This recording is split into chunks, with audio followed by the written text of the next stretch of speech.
Hello दोस्तों, कैसे हैं आप लोग। आशा करते हैं आप लोग अच्छे होंगे। आज मैं बात करने वाला हूं भू सर्वे से महत्वपूर्ण प्रश्न। किससे? भू सर्वे। जो सर्वे हुआ था पहले का, उस सर्वे से रिलेटिव टॉप 50 इसमें प्रश्न आएंगे। एक स्टूडेंट का कहना था सर कि 100 प्रश्न कराइए, तो मैं अभी 50 ही प्रश्न करा रहा हूँ। इसमें आपको बिहार अमीन कानून गो लिपिक सर्वेक्षण, इस सबके लिए इम्पोर्टेंट प्रश्न है जीके जीएस के तौर पे। क्या जीके जीएस के तौर पे सब में 25 प्रश्न पूछे जाएंगे। इस 4 सेक्टर जो है, 4 अमीन कानून गो लिपिक सर्वेक्षण, इसमें 25 जो प्रश्न होंगे वो जीके जीएस के रहेंगे। उसमें से भू सर्वे से प्रश्न आएंगे। ये आपका सीबीटी जो बेस्ट परीक्षा होगा उसका प्रैक्टिस सेट दूसरा है। इस टाइप के प्रश्न इसमें देखने को आपको मिलेगा। तो चलिए ज़्यादा समय नहीं लेते हुए क्वेश्चन की तरफ चलते हैं। इसके पहले मैंने 30 प्रश्न करा दिए थे, 30 के बाद का ये प्रश्न है। तो यहाँ से पहला प्रश्न है कि रिविजनल सर्वे का काम सबसे पहले किस जिला में प्रारंभ किया गया था? तो संथाल परगना में किया गया था। नेक्स्ट क्वेश्चन, रिविजनल सर्वे में सामान्यतः किस पैमाने पर पैमाइश की गई थी? तो 16 इंच बराबर 1 मील पे। चलिए तीसरा प्रश्न, जिस बस्ती की आबादी घनी थी उसका नक्शा रिविजनल सर्वे में किस पैमाने पे बनाया गया? तो 3264 पे, 3264 पे बनाए गए थे। ऑप्शन नंबर 20 का सही होगा। 34वां प्रश्न दिया, अमीन किस भाषा का शब्द है?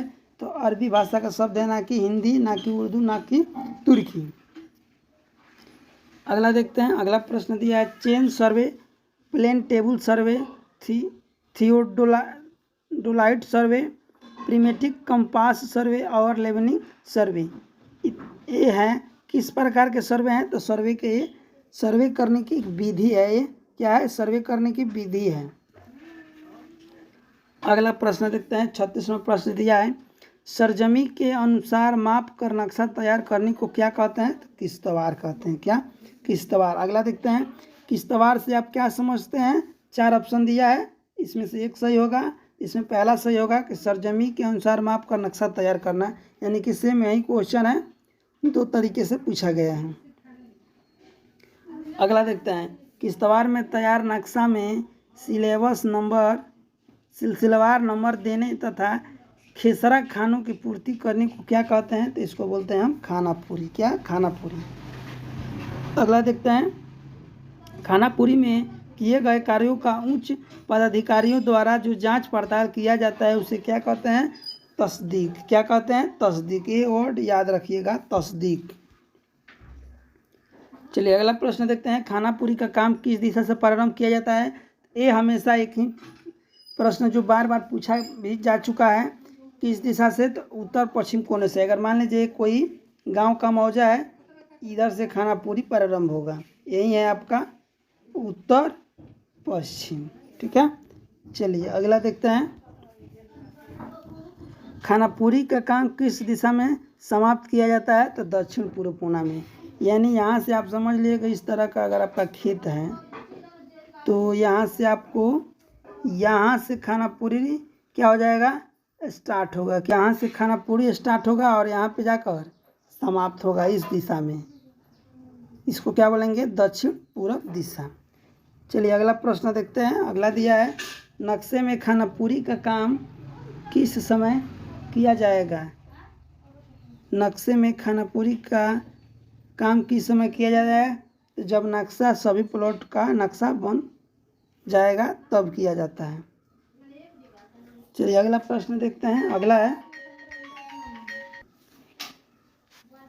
अगला दिया है, खानापुरी के समय यदि बीच में कुछ प्लाट खानापुरी से छूट जाएगी तो क्या किया जाएगा? तो 4 ऑप्शन दिया है, बाटा नंबर देकर खानापुरी किया जाएगा, उसे छोड़ दिया जाएगा, बिंदु का निशान देकर छोड़ दिया जाएगा, गोले का निशान देकर छोड़ दिया जाएगा। नहीं, इसमें होगा बट्टा नंबर दिया जाएगा। बट्टा नंबर क्या होता है? चलिए आज मैं आपको समझा देता हूँ। मान लीजिए कोई गांव का नक्शा हो गया, ठीक, इसमें कुछ प्लॉट जो है इस तरह से काटे गए हैं। मान लीजिए, ये समझ लीजिएगा, बहुत ज़्यादा इम्पोर्टेंट होता है। इस तरह से मान लीजिए कोई प्लॉट है, काटे गए हैं, ठीक। यहाँ पे सब में नंबर भर दिया गया है। क्या किया गया है? सब में नंबर भर दिया गया, यहाँ भर दिया गया। यहाँ पे मान लीजिए कोई 2 है, कोई 3 है, 5 है, यहाँ पे मान लीजिए 500 हो गया। ऐसे घूमते घूमते यहाँ से 800 हो गया, यहीं पे आके ख़त्म हो गया मान लीजिए। और गलती से यहाँ पे छूट गया, तो बटा नंबर कैसे दिया जाएगा?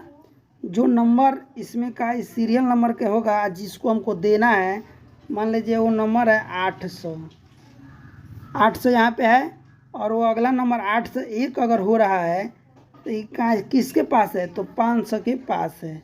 इसी को बाटा नंबर बोलेंगे कि 500 के पास 8 से 1 होगा, इसी को बाटा नंबर बोला जाता है।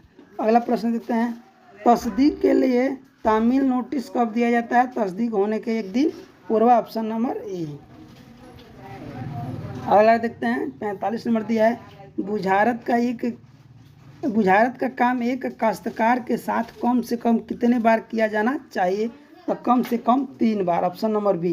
बुझारत यानी कि सारा काम हो जाने के बाद अंतिम में बुझारत का काम किया जाता है, और वो भी जो काश्तकार होते हैं यानी कि जिनका ज़मीन होता है उनके सामने किया जाता है, उनसे पूछा हो जाता है। बुझारत का मतलब समझना है कि सूझबूझकर जो काम किया जाता है।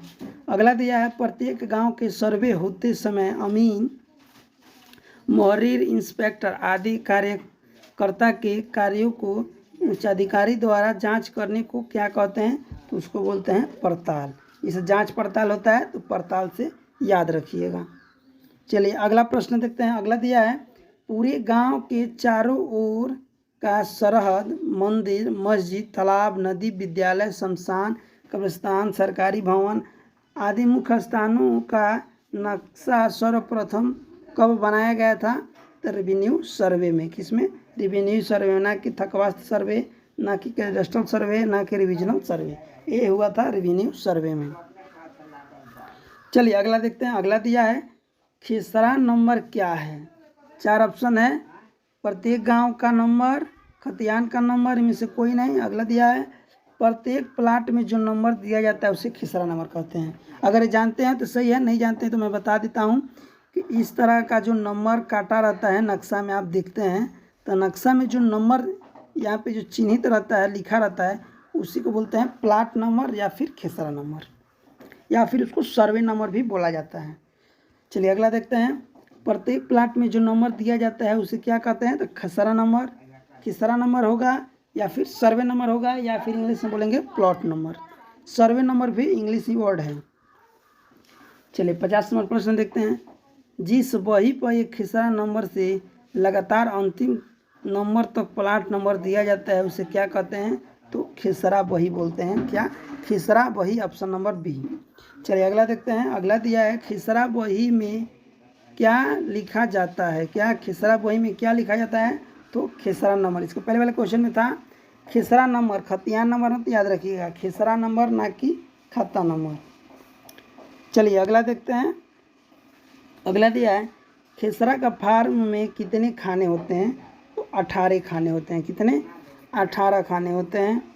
चलिए अगला देखते हैं। अगला दिया है, खेसरा का फार्म कब भरा जाना चाहिए?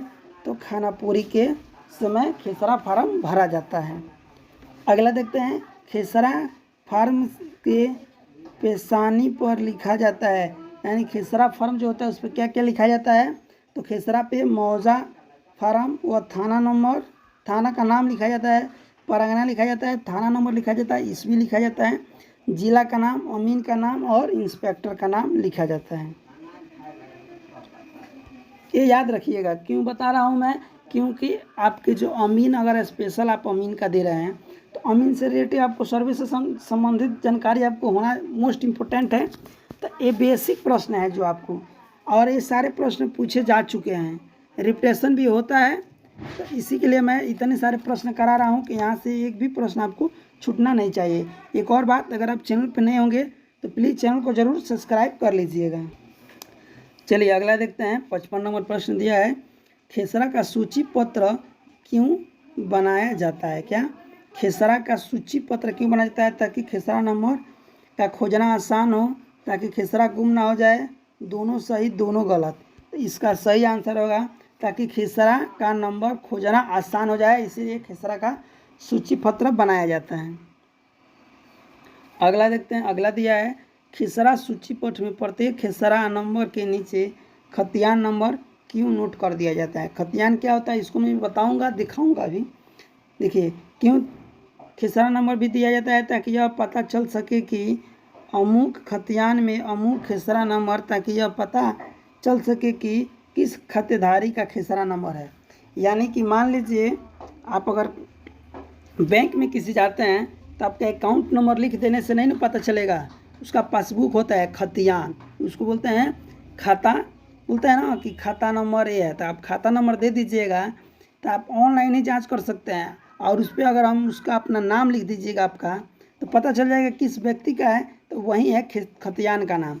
खिसरा में किसी का नाम नहीं लिखा रहता है, खतियान में नाम लिखा रहता है। वैसे ही बैंक अकाउंट जो नंबर होता है उसमें नाम नहीं लिखा जाता है, लेकिन वहाँ पर अगर नाम लिख दीजिएगा खातेदारे का तो पता चल जाएगा कि किसका है। वैसे ही खतियान का भी काम होता है। चलिए अगला देखते हैं, प्रत्येक काश्तकारों के पूरे जोत का ब्यौरा जिस कागज पर एक जगह करके खिसरा नंबर चौहदी, क्या खिसरा नंबर चौहदी रकबा ज़मीन का किस कैफियत के साथ लिखा जाता है उसको क्या बोलते हैं, उसी को बोलते हैं हम खतियान। खतियान कहने का मतलब कि इस टाइप का आपको उसमें पेज संलग्न रहेंगे। क्या रहेंगे, पेज उसमें संलग्न रहेंगे। जैसे आपका कॉपी का पेज हो गया, उस पेज में आपको सब कुछ लिखा रहेगा। क्या लिखा रहेगा, पहला लिखेगा मौजा का नाम, क्या लिखेगा मौजा का नाम, मालिक का नाम लिखेगा, खेवट का नाम लिखेगा, ठीक खेवट मालिक का नाम। उसके बाद से यहाँ पे आपका किसके नाम से है वो लिखेगा, किसके नाम से लिखने के बाद खाता नंबर लिखेगा। उसके बाद खेसरा, तब चौहदी, रकबा ज़मीन का किस्म किस प्रकार का है, जोत है कि परते है कि बगीचा है, ये सब सारे डिटेल्स किस पे लिखे जाएंगे, तो खतियान में। खतियान समझ में आ गया। चलिए अगला देखते हैं, इसी के बारे में दिया है कि खतियान किसे कहते हैं। कागज़ के उस टुकड़े को जिस पर काश्तकार के पूरे जोत का ब्यौरा लिखा जाता है, खिसरा नंबर चौहदी रकबा ज़मीन का किस्म कैफियत के साथ लिखा जाता है। कागज़ के उस टुकड़े को जिस पर काश्तकार के ज़मीन संबंधित अधिकार प्रमाणित होता है उसी को खतियान बोलते हैं। उस पर सर्वे इंस्पेक्टर का सिग्नेचर वगैरह होता है, वो प्रमाण है बिहार इन किसी भी सरकार को दिखाने के लिए कि यही खेत मेरा है, इस पे मेरा हक है। अगला देखते हैं, काश्तकारों के ज़मीन संबंधित अधिकार कागजात से क्या प्रमाणित होता है, खतियान प्रमाणित होता है। चलिए अगला देखते हैं, खतियान के सिलसिलेवार नंबर को क्या कहा जाता है, खाता नंबर, क्या खाता नंबर कहा जाता है। देखिए खाता नंबर को भी मैं अच्छी तरीके से समझाऊंगा आपको, बस आप वीडियो को अंत तक बने रहिए, आपको पता चलेगा किस किस टाइप के जानकारी आपको मिल रहा है। बहुत सा ऐसी जानकारी होगा कि आपको पहले से पता नहीं होगा। यहाँ पे दिया है खतियान में कुल कितने खाना होता है, तो खतियान में 19 खाने होते हैं। क्या खतियान में 19 और खेसरा फार्म में 18 इसमें नहीं होगा, 18 खेसरा फार्म में होगा। चलिए 62 प्रश्न देखते हैं, खतियान को क्या कहा जाता है, तो अधिकार अभिलेख। क्या अधिकार अभिलेख, यानी कि मुझको अधिकार है, ये मुझे मिला हुआ है। अलग देखते हैं, खतियान का सूची पत्र क्यों बनाया जाता है, आसामी का नाम यानी कि जो मालिक का नाम है उसका नाम पता चल सके, ताकि यह पता चल सके कि अमुक किसान यानी कि जो किसान है उसका नाम अमुक पेज पे है। ठीक, ये जो है ये जो होता है आपका जैसे रजिस्टर 2 होता है कर्मचारी लोगों के पास, आप जाइएगा अपना एक खिसरा नंबर बताइएगा, उससे भी पता चल जाएगा आपका क्या है, खाता नंबर बताइएगा या फिर मालिक का नाम, ये तीनों आप बताइएगा तो वो आपको खतियान सूची से आपको बता देंगे। आजा के आप ट्राई भी कर सकते हैं इस पर। चलिए अगला दिया है, मुख्तः रूप से खतियान कितने प्रकार के होते हैं, तो खतियान का भी प्रकार 15 होता है। चलिए अगला देखते हैं, अगला दिया है, जो ज़मीन काश्तकार की होती है उसके लिए कौन सा खतियान तैयार किया जाता है, तो रैयती खतियान। क्या रैयती खतियान होता है, एक होता है सिकमी खतियान। सिकमी खतियान कहने का मतलब ज़मीन आपका है और किसी को आप बटाई के रूप में दिए हैं और सर्वे हुआ है तो उसमें नाम चल जाएगा कि फलाना आदमी का ज़मीन है लेकिन बटाई आप बो रहे हैं, तो आपके नाम से सिकमी खतियान बनेगा। उसके बाद से भावली खतियान होता है, यानी कि जो ज़मीन पड़ती होता है और सरकार आपको दिया रहता है वो होता है भावली। और जिरात होता है, ये बहुत बड़ा बड़ा नंबर होता है जिरात, ये चीज सरकार का होता है, उस सरकार का होता है, लेकिन उसको अंग्रेजों ने पहले से जुट रखा है और वो गांव के किसी बड़े जमींदार को वो दे देता है, तो वही जिरात कहलाता है, जिरात खतियान। तो जो काश्तकार का होगा, जो रैयत का होगा, उसको रैयत खतियान बोला जाता है। चलिए अगला प्रश्न दिया है, जिस जमीन में किसी प्रकार का झगड़ा पाया जाता है तो उसके लिए कौन सा खतियान बनाया जाता है? तो तनाजा खतियान। तनाजा कहने का मतलब कि झगड़ा वाला बात हो गया कि दो व्यक्ति के बीच में या फिर तीन व्यक्ति के बीच में उस पर झगड़ा चल रहा है, लफड़ा चल रहा है, तो उस खतियान को बोला जाता है तनाजा खतियान। अब यहाँ से आप ये भी जानिएगा गैर मजरूआ आम और गैर मजरूआ खास क्या होता है। तो चलिए इसको अंतिम में मैं बताऊँगा, ये बहुत ज़्यादा जरूरी होता है गैर मजरूआ आम और गैर मजरूआ खास। चलिए अगला देखते हैं। अगला दिया है, जो ज़मीन आम जनता के काम के लिए रहती है तो उसके कौन सा खतियान बनता है? गैर मजरूआ आम खतियान। अब समझ में आ गया है गैर मजरूआ आम का मतलब क्या होता है? जिस पे केवल सरकार का हक हो और टोटल जहाँ पे ज़मीन है उस पर सबका बराबर अधिकार रहता है। ये नहीं कि मेरे सामने है तो उस पर मैं ज़बरन कब्जा कर लूँ और बगल वाला को परेशानी हो रहा है, तो इसके लिए वो ज़मीन नहीं होता है। ये ज़मीन होता है सार्वजनिक, हर एक आदमी के लिए, और उस टाइप के अलग खतियान एक बनता है जिसको बोला जाता है गैर मजरूआ आम खतियान। अगला देखते हैं। अगला प्रश्न दिया है कि जो ज़मीन कुछ संदेह पूर्वक होता है उसके लिए कौन सा खतियान बनता है? तो मुस्तवा खतियान। क्या? उसको बोला जाता है मुस्तवा खतियान। अगला देखते हैं। अगला दिया है, असाई मशहूर से आप क्या समझते हैं? तो मौजे के मुख्य स्थानों का नाम, मुख्य मौजे का नाम। इसको मैं आपको डिटेल से समझाऊंगा एक अलग से वीडियो बनाकर, इसको आप ध्यान रखिएगा। अगर आप अमीर बन रहे हैं तो आपको असहाय मशहूर जानना जरूरी होता है, क्योंकि देखिए इस तरह का अगर नक्शा आप रहेगा तो यहाँ पे देखिएगा इस तरह का मान लीजिए नक्शा आपको बनकर तैयार है, ठीक। ऐसे अगर आपका नक्शा है तो यहाँ पे मौजा का नाम दे देगा, थाना नंबर, सर्वे नंबर, पैमाना, यहाँ पे कुछ चीज़ लिखा रहता है, काली स्थान, आबादी खास, ये सब एक क्या होता है आप इसको ज़रूर जानिएगा। इसके लिए मैं एक अलग से वीडियो आपको बनाऊंगा। यही होता है असहाय मशहूर। एक मशहूर का नाम होता है गांव का नाम, एक मशहूर होता है गांव में जो फेमस जगह होता है, लेकिन इसको मैं डिटेल से समझाऊंगा कि उस पर क्या क्या नोट रहता है। चलिए अगला देखते हैं।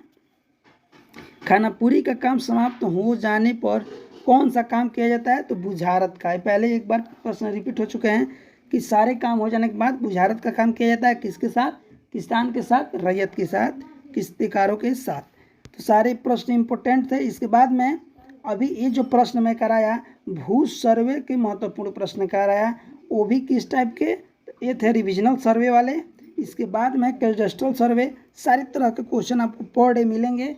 एक दिन में 2 वीडियो आपको मिलेगा। तो अगर देखिए 4 तारीख से पेपर आपका स्टार्ट है, कब से है? 4 अगस्त से पेपर स्टार्ट है, तब ज़्यादा समय नहीं बचा है।